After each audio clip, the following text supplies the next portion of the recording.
নমস্কার, সকল ভক্ত বন্ধুদের সাদর আহ্বান জানাই বিশ্বজনীন বার্তা ফেসবুক পেজে। বিশ্বজনীন বার্তা ফেসবুক পেজে আজকে আমরা স্বামী জ্যোতিষানন্দজি মহারাজের যে ধ্যান ও আধ্যাত্মিক জীবন এই বইটি থেকে ছোট্ট একটি অংশ শুনব, কর্ম ও ভগবত কৃপা। আমাদের অনেকের মনে এই একটা প্রশ্ন জাগে যে কই আমি তো কৃপা পাই না, বা এমনও হয় যে অনেকে বলেন যে ও তো এত কৃপা পেয়েছে আমি পাচ্ছি না, ইত্যাদি ইত্যাদি। কিন্তু কৃপা পাওয়ারও উপযুক্ত হতে হয়, বলতেন আমার গুরুদেব শ্রী শ্রী তারক ব্রহ্ম তারাদাস। আরও বলতেন কৃপার বোধে আনন্দ। এই কথাটি ধরেই এখানে স্বামী জ্যোতিষানন্দজি মহারাজের একটি কথায় আমরা আসতে পারি। তিনি বলছেন যে কৃপা আমরা আগেই লাভ করেছি, আমরা যেন তার সর্বোত্তম সদ্ব্যবহারের চেষ্টা করি। অর্থাৎ আমরা কৃপা পেলাম না বলে হাহাকার না করে যে কৃপা পেয়েছি সেইটি যদি আমরা বিচার করে দেখি যে কিছু কম নয়, তাহলেই আমরা সেইটিকেই নিয়ে তুষ্ট থাকব এবং তার সর্বোত্তম ব্যবহারের চেষ্টা করব। এই কথাটি স্বামী জ্যোতিষানন্দজি মহারাজ বলছেন। সময় সুবিধার অভাবের অনুযোগ না করে যে সময় সুবিধা আমরা পেয়েছি তার সর্বোত্তম ব্যবহারে আমরা যেন মনোযোগ দিই। শরণাগতির মনোভাব নিয়ে আমরা যেন ঈশ্বর উপলব্ধি করতে চেষ্টা করি। তুচ্ছ পার্থিব বস্তু কেবল ঈশ্বরকে ও আমাদের আধ্যাত্মিক নিয়তিকে ভুলিয়ে দেয়। তুচ্ছ পার্থিব বস্তু, পার্থিব যা কিছু আমাদের ঈশ্বরকে ও আমাদের আধ্যাত্মিক নিয়তিকে ভুলিয়ে দেয়। তাই তা লাভের চেষ্টা না করে আমাদের উচিত হবে আরও ঈশ্বর কৃপা ও আরও ঈশ্বর প্রেম লাভে মনোযোগ দেওয়া। বলছেন স্বামী জ্যোতিষানন্দজি মহারাজ। আজকে আমরা তার পরের যে অংশটি কর্ম ও ভগবত কৃপা এইখান থেকে শুনব। সকল ভক্ত বন্ধুদের শুভ সন্ধ্যা জানাই। কেয়া, চিনুদি, শুভ্রা, রিমা, শর্মিলা ত্রিবেদী সকল ভক্ত বন্ধুদের শুভ সন্ধ্যা জানাই। আর ঠাকুর মায়ের শ্রী চরণে সাষ্টাঙ্গ প্রণাম নিবেদন করে শ্রী গুরুদেবকে স্মরণ করে আমরা শুরু করছি আজকের প্রসঙ্গ। আজকে আবারও আমাদের রাত 9টায় দেখা হবে। রাত 9টায় আমার প্রোফাইল থেকে আর মিলন তীর্থ গ্রুপ থেকে আমরা দেবযানের দ্বিতীয় পর্ব শুনব। দেবযানের দ্বিতীয় পর্বে আমরা প্রবেশ করব। গতকাল শুনেছি তাদের জীবদ্দশায় কিভাবে কেটেছে। উপন্যাসের প্রধান দুটি চরিত্র যতীন, পুষ্প এবং তারপরে আশালতার নামও আসছে। কিভাবে এদের জীবন কেটেছে, জীবদ্দশা, সেই কথা আমরা শুনেছি কালকে। আজকে আমরা তার পরবর্তী অংশে প্রবেশ করব। শুভ সন্ধ্যা বিলাসপুরের দিদি। আরেকটি কথা আবারও বলে রাখছি যে আমরা মূল প্রসঙ্গে প্রবেশ করার পর আর কিন্তু কোনো ইন্টারাকশানে যাব না। তাহলে কি হয়, আমাদের যে খেইটা হারিয়ে যায় আর বারে বারে ছন্দপতন ঘটে। কারণ আমরা একভাবে শুনতে থাকি, তো তার মধ্যে যদি বিভিন্ন জনের সঙ্গে আমরা ইন্টারাকশন করি একটু অসুবিধা হয়। তাহলে শুভ সন্ধ্যা রুদ্রাণী।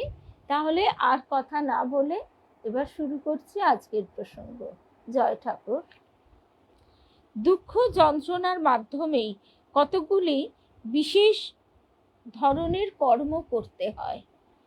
দুঃখ যন্ত্রণার মাধ্যমেই কতকগুলি বিশেষ ধরনের কর্ম করতে হয়। তাই দুঃখ যন্ত্রণা এলে আমাদের কিছুটা অব্যাহতি বোধ করা উচিত, কারণ দুঃখ যন্ত্রণাই ইঙ্গিত করে যে কত কর্মের বোঝা কমে গেল।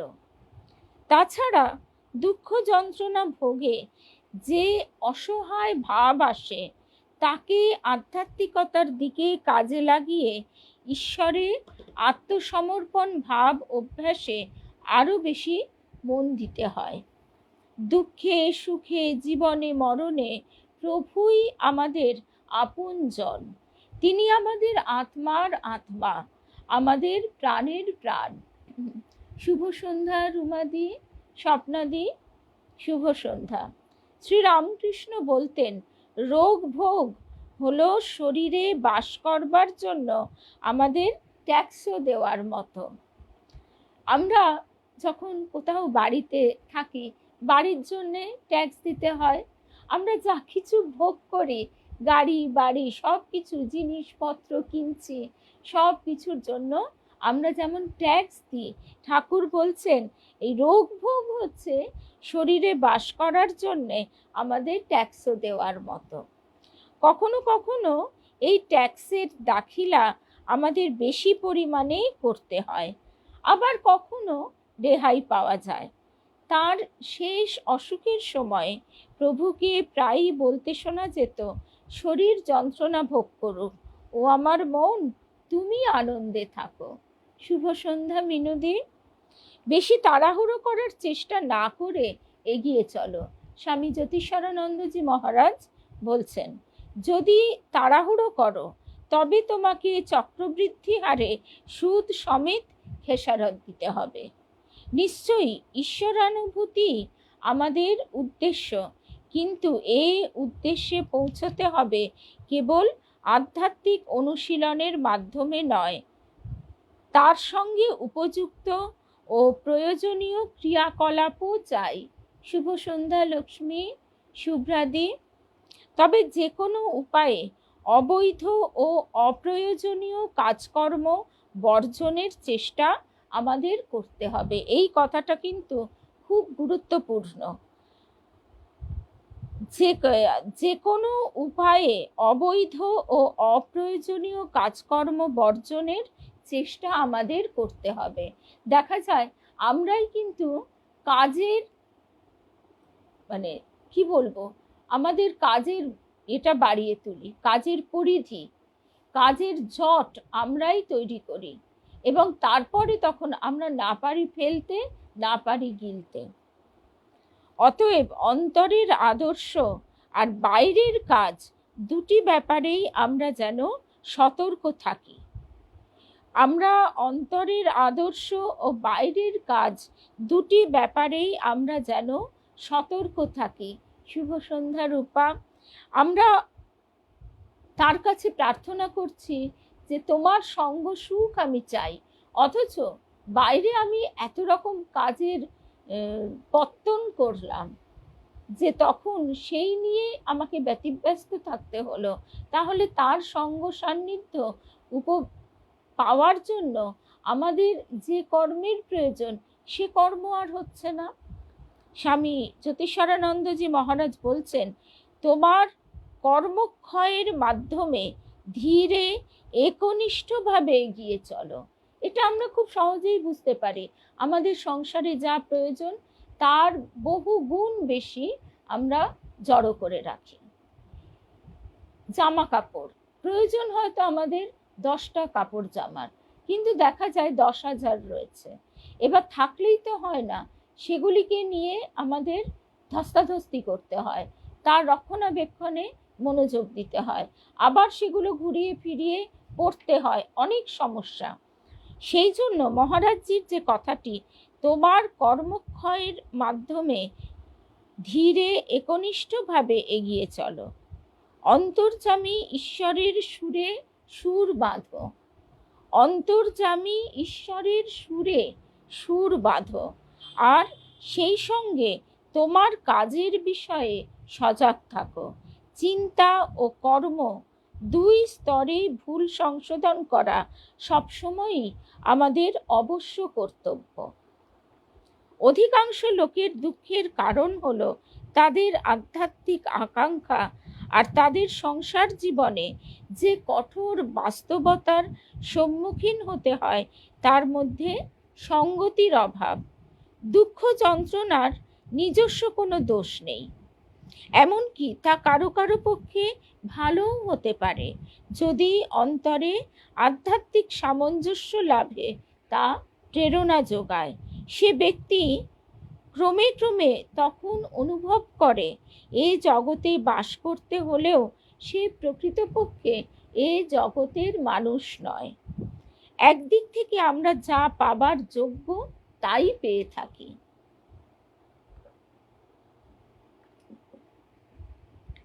একদিক থেকে আমরা যা পাবার যোগ্য তাই পেয়ে থাকি।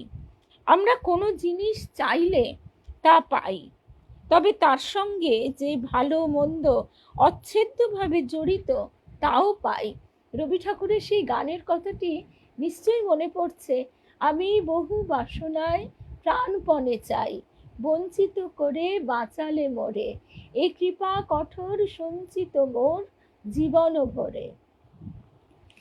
তা আমরা একরকমের সুখ খুঁজি। আর স্বামী বিবেকানন্দ যেমন বলেন, দুঃখের রাজমুকুট মাথায় পরে সুখ মানুষের সামনে হাজির হয়। শুভ সন্ধ্যা নয়নতারা। আমরা একটাকে ছেড়ে অন্যটাকে নিতে পারি না। আমরা কোনো জাগতিক বাসনা পূরণের ইচ্ছা করি। আমরা আকাঙ্ক্ষিত বস্তু পেতেও পারি, কিন্তু তার সঙ্গে জড়িত ঝামেলাগুলিও আমরা পাব। বহু পরিবারে দেখা যায় খুব শখ সাধ করে ছেলের বিয়ে দিল, তখন তাদের মনে অনেক রকম স্বপ্নের রঙিন কল্পনা জাল, কিন্তু বিয়ে দেবার পর দেখা গেল যে একেবারে বিপরীত ধাক্কা খেতে হচ্ছে, তার সঙ্গে অনেক রকম ঝামেলার সৃষ্টি হচ্ছে। আবার দেখা গেল যে কিছুটা হয়তো তার কল্পনা আশা মতো পূর্ণ হয়েছে, কিন্তু আনুষঙ্গিক এত ঝঞ্ঝাটে যুক্ত হতে হয়েছে যে তখন ওই ছেড়ে দে মা কেঁদে বাঁচি অবস্থা। এইটি স্বামী জ্যোতিষানন্দজি মহারাজ বলছেন। আমরা যখন কোনো জাগতিক বাসনা পূরণের ইচ্ছা করি, আমরা আকাঙ্ক্ষিত বস্তু পেতেও পারি, কিন্তু তার সঙ্গে জড়িত ঝামেলাগুলিও আমরা পাব। আমাদের বর্তমান অবস্থা হলো আমাদের অতীত ও বর্তমান বাসনাগুলির ফল। আমাদের বর্তমান অবস্থা হলো আমাদের অতীত ও বর্তমান বাসনাগুলির ফল। আমরা যেন যতটা সম্ভব বাসনা শূন্য হতে শিক্ষা করি, তবেই যেসব পরিস্থিতি আমরা সৃষ্টি করেছি তার সঙ্গে সামঞ্জস্য করে চলতে পারবো ও পরে সেসবের ওপরে উঠতে পারবো। আমরা যেন আমাদের অদৃষ্টকে মুছে ফেলে কর্ম নির্ধারণ করার জন্য আরো বেশি ঈশ্বর নির্ভর হতে শিখি। জগৎ তখন আমাদের শিক্ষাক্ষেত্র হয়ে উঠবে, আর এরই মাধ্যমে ঈশ্বর সান্নিধ্যে পৌঁছে যাব। তখন বাহ্যত সংসারে থাকলেও আমরা আর সংসারের মানুষ হয়ে থাকব না। যেখানেই থাকি তখন আমরা ঈশ্বরের সন্তান। এই অনুভূতিটি আমাদের সবসময় থাকে না। আমরা বাস্তবে একটু ঝামেলায় যুক্ত হয়ে পড়লেই আমাদের অসহ্য বোধ হয়, কিন্তু সেই সমস্ত পরিস্থিতি পরিবেশে আমরা নিজেরা যদি স্থির থাকি, সেগুলি যদি আমাদের বাসনার ফল না হয়, ঠাকুরের কাছে যদি আমাদের প্রার্থনা থাকে যে আমি তোমার হাতের যন্ত্রমাত্র, তুমি আমাকে দিয়ে যা করাবে তাই ঘটুক, এই প্রার্থনা যদি ঐকান্তিক হয়, নিরন্তর হয়, তাহলে আমরা তখন যে অবস্থাতেই পড়ব না কেন সেই অবস্থাটিকে তার দান বলে অনুভব করতে শিখব, এবং তখন আমাদের মনের মধ্যে আলোড়ন সৃষ্টি হবে না। তখন আমরা বুঝতে পারবো সব কিছুই জগন্মাতার লীলা খেলা। তিনি বহু রূপে আমাদের সামনে আসেন, গুরু শিষ্য রূপে, মিত্র শত্রু রূপে। তাই আমরাও যেন আমাদের অংশটুকু ভালো করে খেলি, আর একই সঙ্গে আসক্তি শূন্য হয়ে আমাদের এই খেলার দর্শকও হয়ে থাকি। অর্থাৎ ওই নিজের অভিনয়টি করা, কখনো স্ত্রী রূপে, কখনো কন্যা রূপে, কখনো মা রূপে, কখনো বন্ধু রূপে। আমাদের যে যে অংশটুকু খেলছি বা অভিনয় করছি সেইটুকু আসক্তি শূন্য হয়ে আমরা করতে থাকি, আর সেটির আবার দর্শকও হই। সম্পূর্ণ নিজেকে পৃথক করে আমি দেখছি, তখন আমি অনুভব করতে পারবো কোথায় আমার ভুল, কোথায় আমার দোষ, কোথায় ত্রুটি। তখন আমরা নিজেকে সংশোধন করে নিতে পারবো। আমাদের চারিদিকে যা দেখি, আমাদের যা কিছু হয়, সবই হলো তার খেলার, তার লীলার, তার আনন্দের প্রকাশ। ভক্ত যখন দেখে তিনি তার কৌতুকে মেতেছেন, মানুষের হৃদয় নিয়ে খেলছেন, দুঃখ সুখ সৃষ্টি করছেন, তখন সে বলে ফেলে, সাধক কবি তার গানে বলে ফেলে, পাগলি মেয়ে তুই কি করছিস।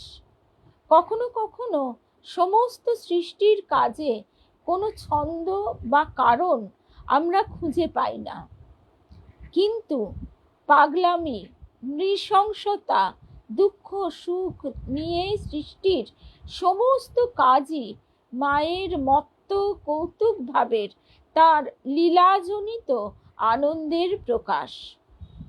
আমাদেরও উচিত তার লীলাকে খেলা ভাবে নিয়ে সেই খেলায় অভিনেতার মতো অভিনয় করে যাওয়া, কিন্তু জানবো যে আসলে এতে আমাদের কিছু করার নেই, এ সবই হলো তার খেলায় বিরাট মজার জন্য। এইখানেই আমাদের সঙ্গে সঙ্গে একটা মনের মধ্যে জিজ্ঞাসা বা ভাব আসবে, তাহলে সদ্য যে মর্মান্তিক ঘটনাটা ঘটে গেল সেটিও কি তার কৌতুক, তার খেলা? জগৎ তো তার নিয়মেই চলবে, আমার আপনার কারোর ইচ্ছাতে সেই জগৎ বদলাবে না, আমরা কিছু করতেও পারবো না। আমরা শুধু এখানে যে কজনের মৃত্যু হলো, শুধু তারা সেই কজন নয়, তাদের পরিবারগুলিও এই মর্মান্তিক অবস্থায় কিভাবে রিয়্যাক্ট করছে সে কথা তো আমরা ভাবতেই পারি না। এবং আমরা যখনই ভাবতে যাচ্ছি বা না ভাবতে চাইলেও মন আমাদের ভাবিয়ে নিয়ে আমাদেরকে অস্থির করে তুলছে, আমরা অস্থির হচ্ছি, কিন্তু আমরা কি কিছু করতে পারছি না। কিন্তু আমরা যেটা করতে পারি সেইটি কি করছি? এবার প্রশ্ন হলো সেটা, যে আমরা প্রার্থনা করতে পারি, তাদের জন্য আমরা আন্তরিক প্রার্থনা করতে পারি, তাদের জন্য আমরা জপ করতে পারি, কারণ এই শিক্ষাই দেওয়া হচ্ছে। আসলে আধ্যাত্মিক পথটি এত কঠিন, একে ক্ষুরের ধারার সঙ্গে তুলনা করা হয়। ক্ষুরের ধারটি যেরকম তীক্ষ্ণ এবং এর ওপরে পা মানে হাত পা যদি এতটুকু টাচ করে একেবারে কেটে রক্তাক্ত হয়ে যায়, আধ্যাত্মিক পথও তাই। লোকে হয়তো এভাবে কাউকে নিষ্পৃহ থাকতে দেখলে বলতেই পারে যে এর কোনো মানবিকতা নেই, আসলে তা নয়। এই চিন্তার সূত্র ধরে আমরা খেই হারিয়ে ফেলি। বাস্তবিক আমরা এই চিন্তার সূত্র ধরে ক্রমশ নিজেরা আতঙ্কিত হই। এই ভাব থেকে বেরোবার একমাত্র উপায়, কারণ মনও আমাদের একটি ইন্দ্রিয় এবং সেই ইন্দ্রিয়টি আমাদের বশে নেই, এই কথাটা ভুলে গেলে চলবে না। সেই কারণে তাকে বশ করবার একমাত্র উপায় শ্রী শ্রী মা বলে দিচ্ছেন, জপ জপ করো, লক্ষ্য জপ করো, জপাত সিদ্ধি। কোনো কিছু পাওয়ার জন্য নয়, মনকে একমুখী করার জন্য জপ করা। কারণ মনে মনে অস্থির হয়ে আমরা কোনো কিছু কি পেতে পারি? পেতে পারি না। বাস্তব জীবনেও অস্থিরতা দিয়ে কোনো কিছু লাভ করা যায় না। কোনো কাজ যদি করতে হয় সেখানে যে শান্ত ধীর সে অনেক তাড়াতাড়ি সঠিক সিদ্ধান্ত নিতে পারে। শুভ সন্ধ্যা রূপা। শ্রীরামকৃষ্ণ যে গান গাইতেন তার প্রায় সবই মহাজাগতিক ক্রিয়াকাণ্ডের প্রতীকী চিত্রকল্প। সংসারী লোক অমার্জিত মনে সেগুলিকে অশুদ্ধভাবেই নেয়, কারণ তারা এর গভীর তাৎপর্য বোঝে না। গানে এইসব প্রতীকের ব্যবহার সত্যই এক অদ্ভুত ব্যাপার, এবং কথার মাধ্যমে সত্যকে যতদূর প্রকাশ করা যায় তার এক উজ্জ্বল নিদর্শন। জগন্মাতা ঘুড়ি ওড়ানো গানটি শ্রীরামকৃষ্ণ বিশেষভাবে পছন্দ করতেন। আমরা সবাই যেন ঘুড়ি, আর জগন্মাতা আমাদের আকাশে ওড়াচ্ছেন, আর যাতে পালাতে না পারি তাই আমরা একটা একটা আলাদা সুতো দিয়ে বাঁধা হয়ে আছি। কিন্তু কোনো কোনো ঘুড়ি খুব শেয়ানা, তারা সুতো কেটে বেরিয়ে দূরে চলে যায় আর ফেরে না। আর তখন মা আনন্দোল্লাসে আত্মহারা হয়ে হাততালি দেন, যদিও তিনি নিজেই ঘুড়িগুলোকে সুতোয় বেঁধে রেখেছিলেন। শুভ সন্ধ্যা অমিতা। তাই আমাদের কাজ হবে মায়ের খেলার জন্য এই জগৎ প্রপঞ্চের সঙ্গে আমরা যে সুতো দিয়ে বাঁধা আছি তাকে কেটে দেওয়া। তখনই আমরা মুক্ত হব, আর মা আমাদের মুক্তিতে আনন্দ করবেন। অন্যথায় খেলা অনির্দিষ্ট কাল ধরে চলতে থাকবে, আর তার সঙ্গে অনন্তকাল ধরে চলবে হর্ষ, বিষাদ, সাফল্য, নৈরাশ্যের পালা। এসবই জগৎজননীর দিক থেকে যেন মত্ত কৌতুকের বিরাট এক পর্ব, আর আমাদের দিক থেকে যেন অপরিসীম এক ভয়, যন্ত্রণা ও বন্ধনের কালচক্র। এগুলি আমরা নিজেরা সবাই বুঝতে পারি যে জগতের সঙ্গে আমাদের যে সংযোগ, সেইটি কিন্তু সেই সংযোগটা হচ্ছে ভয়, যন্ত্রণা ও বন্ধনের কালচক্র।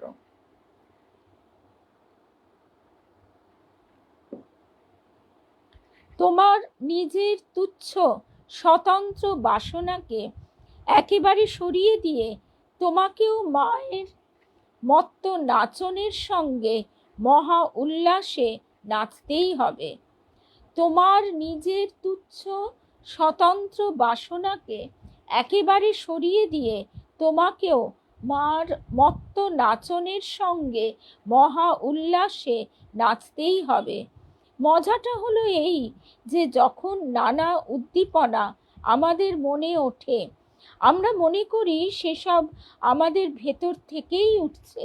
তারা বুঝি আমাদেরই উদ্দীপনা, তারা আমাদের বাসনারই অন্তর্গত।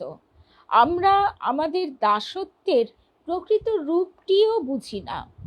আমরা যখন এই বিরাট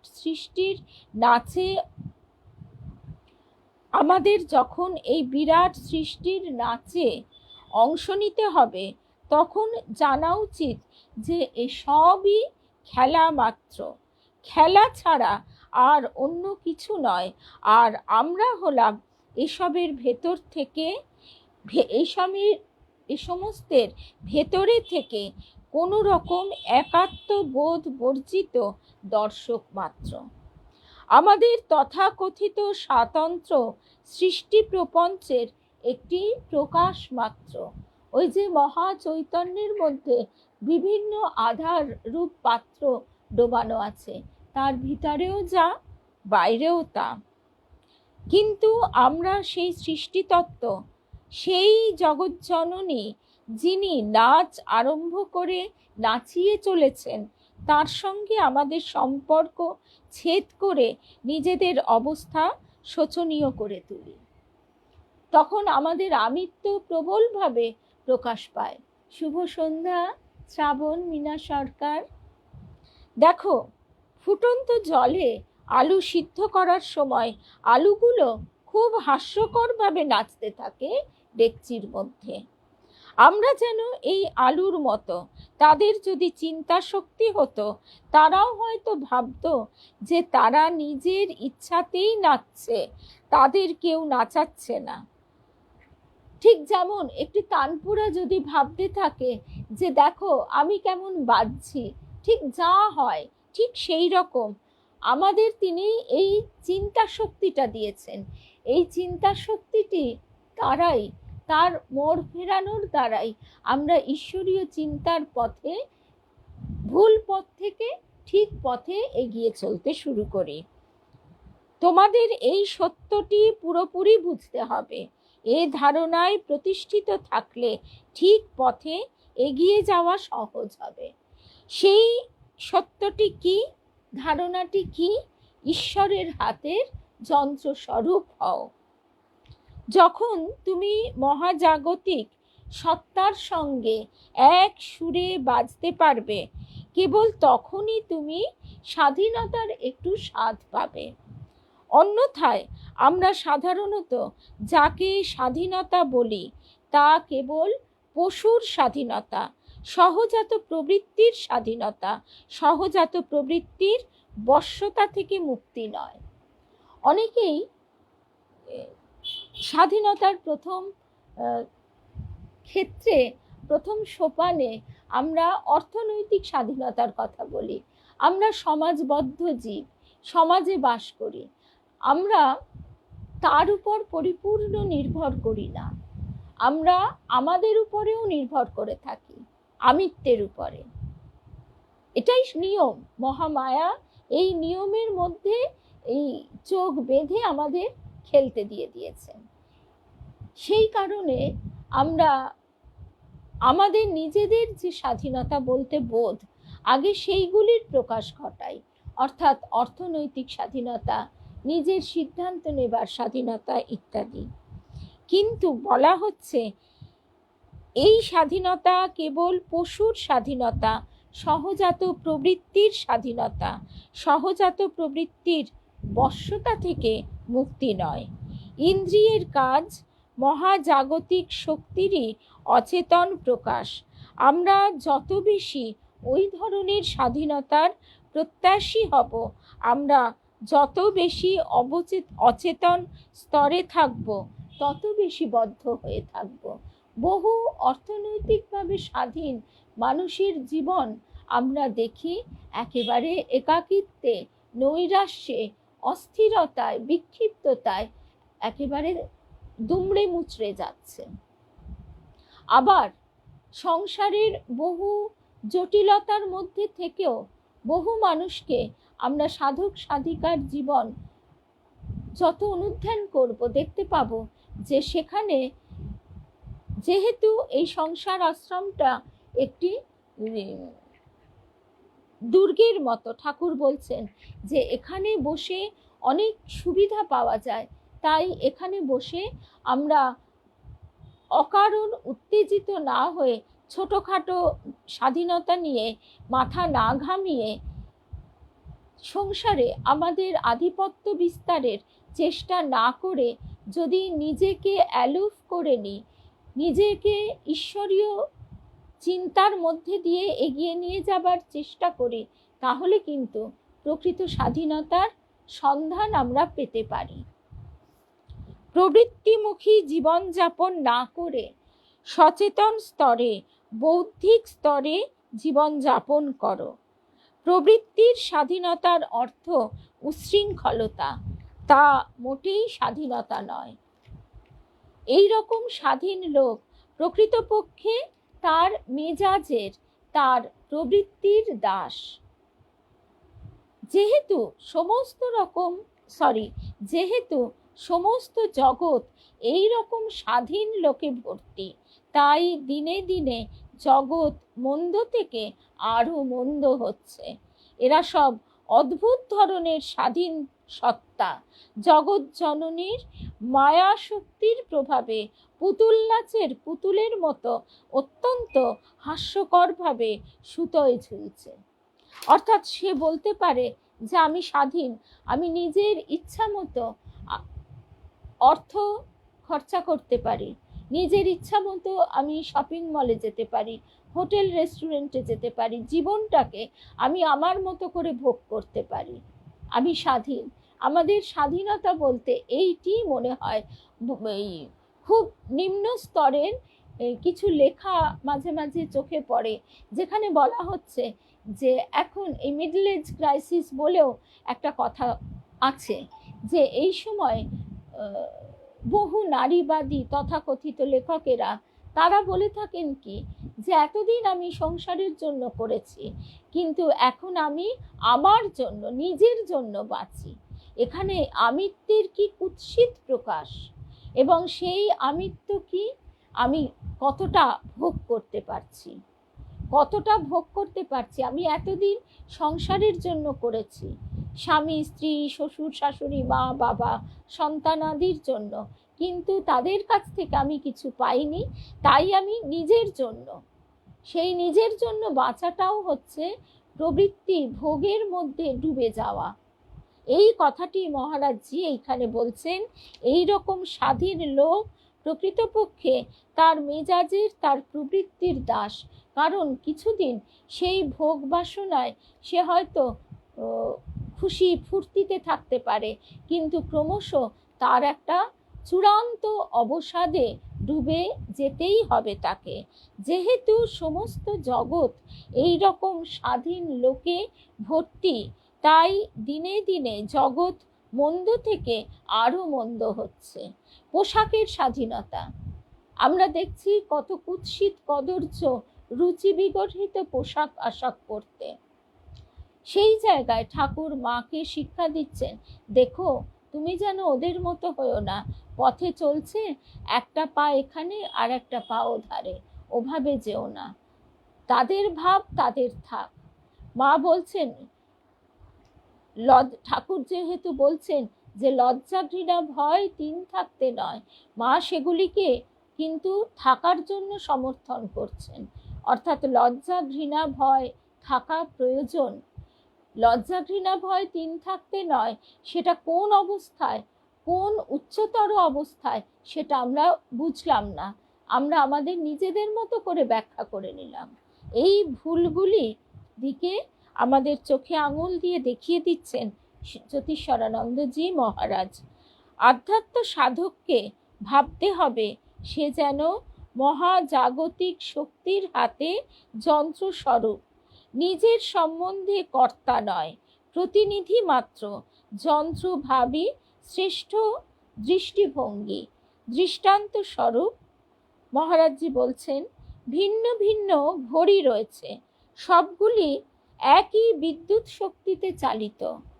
যদি প্রত্যেকটি ঘড়ি মনে করে যে সে তার নিজ শক্তিতে চলছে, তবে ভয়ানক ভুল হবে। আমরা সকলে নিজ নিজ সত্তার মাধ্যমে ক্রিয়াশীল এক বিরাট শক্তি প্রবাহের এক একটি অংশ বিশেষ। আমাদের গুরুদেবের এই কথাটি খুব মনে পড়ে। ঘরে অনেকগুলো লাইট রয়েছে, একটা ঝাড়, একটা টিউব, একটা নাইট ল্যাম্প, আর একটা এমনি বাল্ব।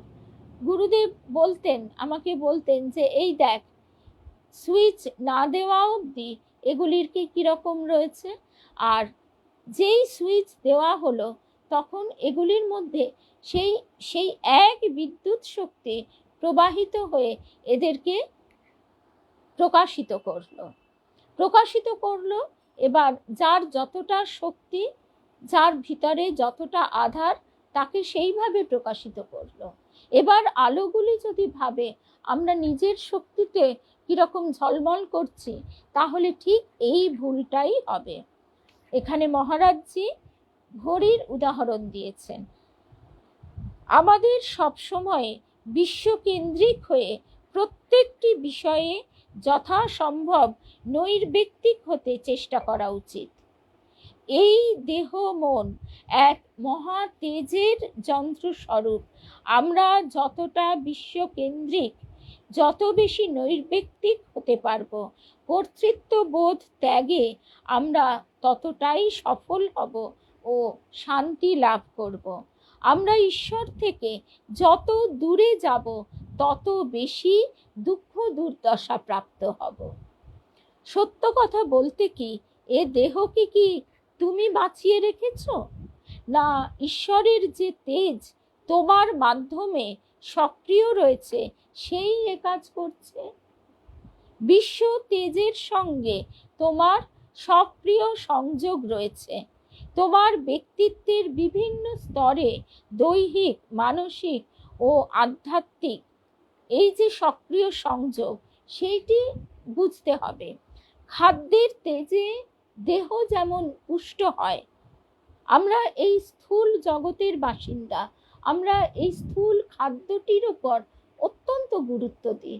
দেহের ব্যায়াম, প্রাণায়াম, খাওয়া দাওয়া সব কিছু, তার তেজে দেহ পুষ্ট হয়, আবার বিভিন্ন ব্যাধিরও সৃষ্টি করে। ঠিক তেমনি জীবাত্মা বিশ্ব অধ্যাত্ম তেজের দ্বারা পুষ্ট হয়। এই তেজ যে মুহূর্তে সরিয়ে নেওয়া হয়, তুমি প্রাণহীন জড় পদার্থ হয়ে পড়ো। তোমার নিজের ওপর কোনো কিছুর কর্তৃত্ব আরোপ করতে পারো না। তোমার নিজের ওপর তখন এই দেহটা আর কোনো কর্তৃত্ব করবার ক্ষমতা থাকে না। প্রতিটি জিনিসের কর্তৃত্ব ঈশ্বরীয় তেজের ওপর আরোপ করতে শেখো। পক্ষান্তরে সেই তেজ প্রকাশের উপযুক্ত প্রণালী হতে চেষ্টা করো। অর্থাৎ আমাদের গুরুদেব যেটি দেখাতেন, যে নাইট ল্যাম্পটা টিম টিম করে জ্বলছে, সেখানে ঝাড়বাতিটা তার কত সুন্দর প্রকাশ, কত আলো, আবার তার থেকেও তীব্র আলো দিচ্ছে হয়তো টিউব লাইটটা। এইভাবে মহারাজজিও বলছেন, জ্যোতিষ্বরানন্দজি মহারাজ, প্রতিটি জিনিসের কর্তৃত্ব ঈশ্বরীয় তেজের ওপর আরোপ করতে শেখো। সেই তেজ প্রকাশের উপযুক্ত প্রণালী হতে চেষ্টা করো। অর্থাৎ আমিত্বের আবরণ যত কমে যাবে, তত সেই ঈশ্বরীয় তেজের প্রকাশ দেখা যাবে। যেমন হারিকেনের সঙ্গে আমাদের মতন বয়সী যারা সবাই পরিচিত। হারিকেনের গায়ে কালি পড়ে যেত, তখন তার আলো কমে আসতো, তখন সেই কালি মুছে আবার সেটি জ্বলজ্বল করে উঠত। সেই রকম আমাদেরও অন্তরের মালিন্য থাকে বলেই ভিতরের যে ঈশ্বরীয় তেজ, তার প্রকাশ বিকাশ ঘটে না। সেই জন্যই আমরা দুঃখ পাই। অহমিকা ওই ঈশ্বরীয় তেজের সাবলীল প্রবাহকে ব্যাহত করে, আমাদের সেই ভাগবত উৎস থেকে সরিয়ে দেয়। শুভ সন্ধ্যা শ্রী স্বপ্নাদে। শ্রী আবার 9টার সময় তাড়াতাড়ি চলে এসো, কেননা এখন আমরা একেবারে শেষ পর্যায়ে। প্রকৃতপক্ষে আমরা ঈশ্বরের হাতের যন্ত্র মাত্র। কাশ্মীরে স্বামী বিবেকানন্দের কি অভিজ্ঞতা হয়েছিল একবার মনে করো। মুসলমান বর্বরতায় ধ্বংসপ্রাপ্ত একটি মন্দিরে বসে তিনি আপন মনে ভাবলেন, তিনি থাকলে এই কাজ কখনোই হতে দিতেন না। হঠাৎ জগন্মাতার কণ্ঠস্বর শুনলেন, আমি তোকে রক্ষা করছি না তুই আমাকে রক্ষা করছিস। স্বামীজি আত্মজ্ঞানী পুরুষ ছিলেন, তাই জগন্মাতার ওই কণ্ঠস্বর শুনেছিলেন। সাধারণ লোকের নিজের স্বরকে ঈশ্বরীয় কণ্ঠধ্বনি বলে ভুল করা উচিত নয়, কারণ ঈশ্বরীয় কণ্ঠধ্বনি লোকে যত সহজে মনে করে অত সহজে শোনা যায় না। কেবল যখন আমাদের মন শুদ্ধ হয় ও আমাদের ইচ্ছা ঈশ্বরের ইচ্ছার সঙ্গে একীভূত হয়, তখনই ওই স্বর শোনা যায়। আমাদের সমস্ত শরীরকে অবশ্যই ঈশ্বরীয় স্পন্দনে স্পন্দিত হতে হবে, তবে ওই স্বর শোনা যাবে। আর এও আমাদের লক্ষ্য রাখতে হবে যে ওই স্বর যুক্তিকে লঙ্ঘন করে না, বরং ছাড়িয়ে যায়। আজকাল এগুলি নিয়ে আমরা বিভিন্ন রকম সন্দেহজনক কথা শুনে থাকি। আমাদের পক্ষে যা বিশেষ প্রয়োজন তা হলো আমাদের ক্ষুদ্র ক্ষুদ্র সত্তাগুলিকে সচেতনভাবে ঈশ্বরের সঙ্গে যুক্ত করতে চেষ্টা করা। আমরা যতক্ষণ জেগে থাকি ততক্ষণ যেন এর জন্য পূর্ণোদ্যমে চেষ্টা চালাই, আর যখন শুতে যাই তখন যেন মনে করি ঈশ্বরীয় শক্তি আমাদের সে সময়ে রক্ষা করে। আমরা সব সময়ই আমি করছি, তবে যখন এই অদ্ভুত আমি ঘুমায় তখন কে তাকে রক্ষা করে? তখন কে এই শরীরকে বাঁচিয়ে রাখে? আমাদের মুশকিল হলো আমরা মনে করি যে এই ক্ষুদ্র ব্যক্তিত্বটির একটি স্বতন্ত্র সত্তা আছে। না, তা নয়। এই ব্যক্তিসত্তা যাকে আমরা পৃথক মনে করি তা একটি অনন্ত সত্তার অংশ মাত্র।